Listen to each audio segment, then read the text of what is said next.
大家好，我是 Living Sky， 欢迎来到我的频道。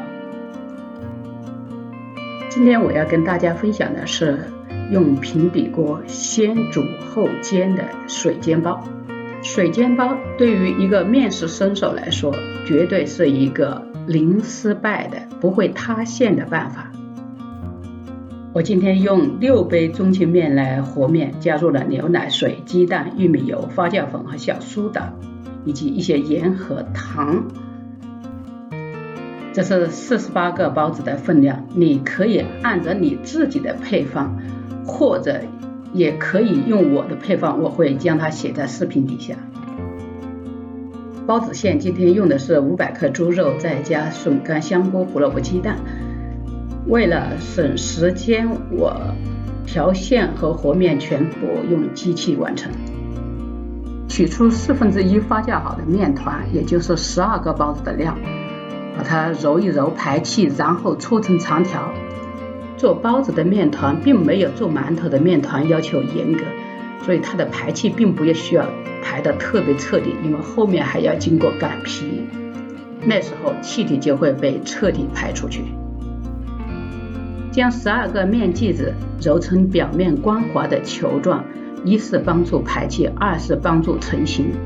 擀皮最好从第一个形成的球开始，这样比较容易擀开。如果对自己擀皮和包包子的速度没有足够信心的话，我建议每次少做几个，或者用布将它们盖上，防止干燥。包包子也要从你擀好的第一张皮开始，这样弹性比较足，容易成型。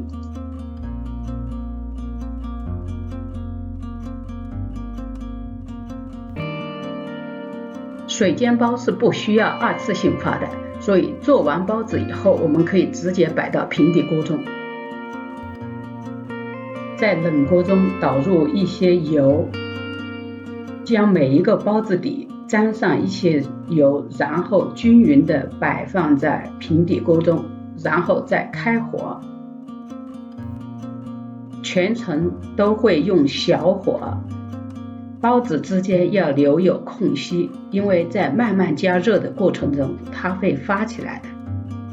当锅底开始加热时，倒入200毫升冷水，大约是半公分厚的冷水，盖上盖，将冷水烧开，这个过程大概要2分钟。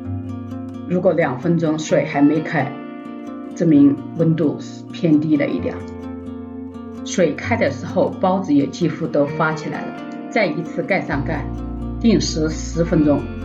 如果是第一次做的话，请随时检查，别让水在10分钟之内烧干了。如有必要，可以降低温度或者加一些热水。10分钟后，包子全熟了，现在可以打开盖子，收干水分，将包子底煎黄，底部酥脆香喷喷的白白胖胖的包子可以出锅了。今天的分享就到这里，谢谢大家，我是 Living Sky， 下次再见，拜拜。